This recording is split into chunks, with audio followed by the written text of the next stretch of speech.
Good morning, सुप्रभात, नमस्कार, आदाब दोस्तों।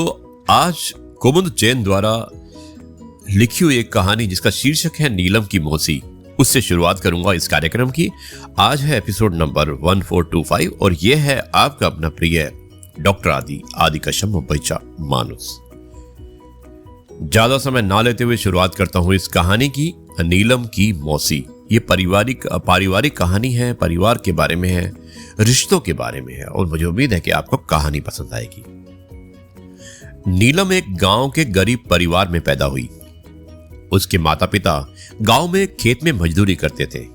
बहुत ही मुश्किल से गुजर बसर हो रही थी। नीलम 2 साल की थी और तभी गांव में बाढ़ आ गई। नीलम के पिता उस बाढ़ में बह गए। नीलम और उसकी मां किसी तरह बच गए। नीलम की मां को भी गहरी चोटें आई थी।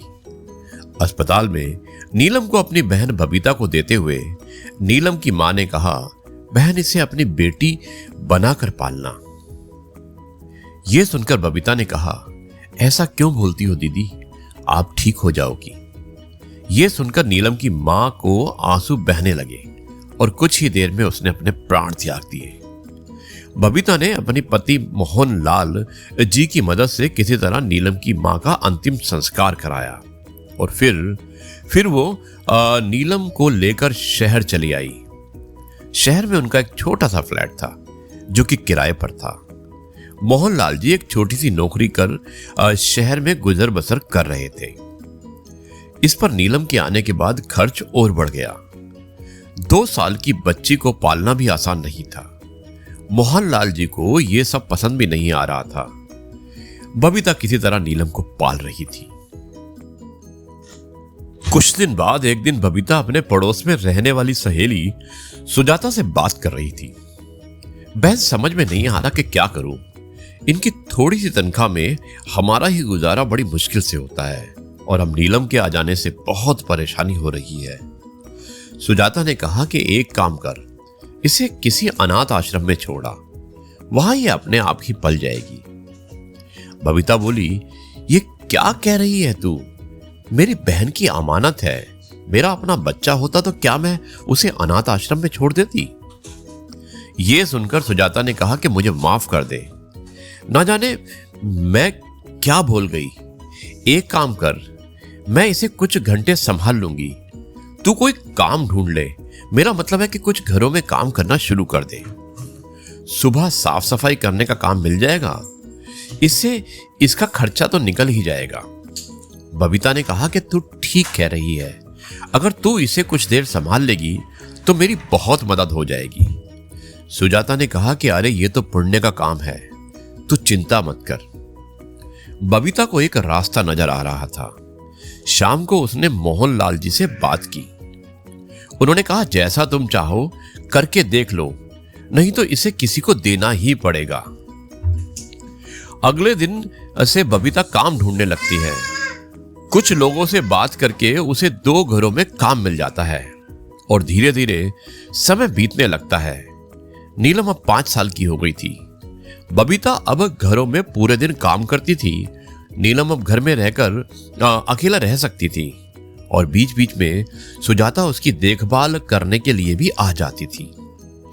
बबीता को मेहनत करके भी एक खुशी मिलती थी। नीलम को वो बहुत प्यार करती थी। धीरे धीरे मोहनलाल जी का स्वभाव भी बदलने लगा था। वो भी नीलम को अपनी बेटी मानने लगे थे। बबीता ने नीलम का एक स्कूल में दाखिला करा दिया। दोनों नीलम को बेटी की तरह पाल रहे थे। नीलम जब लगभग 14 साल की हुई तो उसे पता लग गया था कि वो अपनी मौसी के घर में पल रही है। बबीता दिन भर काम करती थी। शाम को थक हार कर जब वो घर आती तो वो नीलम से कुछ काम करने के लिए कह देती, जिससे नीलम को लगने लगा था कि उसकी मौसी खुद तो सारा दिन घूमती रहती है और सारा काम उस पर टाल देती है। नीलम के मन में मौसी के प्रति नफरत सी भरने लगी। नीलम अब सुजाता से भी बात नहीं करती थी, इसलिए सुजाता ने भी आना छोड़ दिया था। इसी तरह समय बीत रहा था और समय के साथ नीलम के मन में बबीता के प्रति नफरत भी बढ़ती जा रही थी। कुछ दिन बाद तो उसने बबीता को उल्टे जवाब देना ही शुरू कर दिया। नीलम के मन में एक बात धर गई थी कि उसकी मौसी उसे नौकरानी बनाकर काम करवाने के लिए लाई है। पता नहीं उसके माता पिता मरे भी हैं या मौसी झूठ बोल रही है। मोहनलाल जी और बबीता को नीलम के इस व्यवहार से बहुत दुख होता था। वो दोनों नीलम को समझाने की कोशिश करते, लेकिन वो उन्हें उल्टा ही बोल देती। नीलम की पढ़ाई पूरी हो चुकी थी। उसने नौकरी ढूंढनी शुरू कर दी थी और एक दिन उसने घर आकर बबीता को बताया कि उसे एक कंपनी में नौकरी मिल गई है। बबीता बहुत खुश हुई कि उसने अपनी बहन से किया वादा पूरा किया।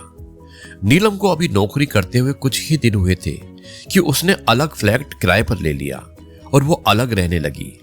जब नीलम जा रही थी तो बबीता ने उसे रोकने की बहुत कोशिश की, लेकिन वो कहने लगी, मैं अब तुम्हारी गुलाम बनकर नहीं रह सकती, इसलिए मैं जा रही हूं। मोहनलाल जी और बबीता को बहुत दुख हुआ। बबीता ने अब काम करना छोड़ दिया था और उसकी तबीयत खराब रहने लगी थी। इधर नीलम को काम करते करते एक लड़के से प्यार हो गया। दोनों ने शादी का फैसला कर लिया और एक दिन बबीता दवाई लेने डॉक्टर के पास जा रही थी। तभी उसे रास्ते में सुजाता मिली। कैसी है बहन, ये क्या हाल बना रखा है? बबीता ने रोते हुए सारी बात बताई। तब सुजाता ने कहा कि अरे मैंने जो नया घर लिया था वहीं पास में एक फ्लैट में नीलम रहती है, उसने तो शादी कर ली है, तुझे बताया नहीं? यह सुनकर बबीता का दिल टूट गया। वो बहुत ज्यादा बीमार रहने लगी। एक दिन नीलम के पति रोशन किसी काम से जा रहे थे। उन्हें रास्ते में सुजाता मिली। पड़ोसी होने के नाते सुजाता ने नीलम का हाल पूछ लिया। तब रोशन ने पूछा कि ये नीलम को कैसे जानती है। सुजाता ने रोशन को सारी बात बता दी कि कैसे बबीता ने नीलम को पाल पोस कर बड़ा किया है। यह सुनकर रोशन को बहुत दुख हुआ, क्योंकि उसे इस बारे में कुछ भी पता नहीं था। रोशन ने नीलम से जाकर इस बारे में पूछा, नीलम तुम्हारे माता पिता इसी शहर में है, तुमने बताया नहीं? नीलम ने कहा कि आपको कैसे पता? वैसे वो मेरी मौसी है, जिन्होंने आज तक ये नहीं बताया कि मेरे माता पिता कहाँ हैं। वो तो बस मुझे नौकरानी बनाकर रखना चाहती थी। तब रोशन ने कहा, कोई भी मालकिन अपनी नौकरानी से बिछुड़ने के गम में मरने जैसी हालत में नहीं पहुंच जाती है। वो तुम्हारे से बिछुड़ने का दुख सहन नहीं कर पा रही है। उन्हें तुम्हें उनसे माफी मांगनी चाहिए। यह बात सुनकर नीलम ने कहा, यह फिर कोई नई चाल होगी मौसी की। तब रोशन ने कहा कि अगर वो उस समय तुम्हें नहीं पालती तो शायद आज तुम जिंदा भी नहीं रहती। रोशन की बात सुनकर नीलम को अपने किए पे पछतावा होने लगा। उसने मौसी से जाकर मिलने की सोची और 2 दिन बाद नीलम अपने पति रोशन के साथ मौसी से मिलने चली गई। वहां जाकर पता चला कि 2 दिन पहले ही बबीता सबको छोड़कर चली गई है। नीलम उसकी फोटो के सामने फूट फूट कर रोने लगी। मोहनलाल जी ने नीलम को संभालते हुए कहा, बेटी वापस आने में बहुत देर कर दी, तेरी मौसी तुझे बहुत याद करती थी। नीलम ने प्रायश्चित करने की सोची। नीलम और उसके पति रोशन मोहनलाल जी को अपने घर ले आए। नीलम उनकी पिता की तरह देखभाल करती थी और रोशन भी अपने घर में बड़े बुजुर्ग की तरह मान सम्मान देता था। नीलम हर दिन बबीता की फोटो के सामने दीपक जलाकर उनसे माफी मांगती थी। दोस्तों, ये थी कहानी। मुझे उम्मीद है कि ये कहानी जिसका शीर्षक था नीलम की मौसी आपको अवश्य पसंद आई होगी। अब मैं इस कार्यक्रम को यहीं पर समाप्त करता हूं और कल आपसे एक बार फिर मुलाकात करूंगा कुछ नई बातों के साथ। तब तक के लिए कहता हूं जय गुरु जी, शुक्राना गुरु जी।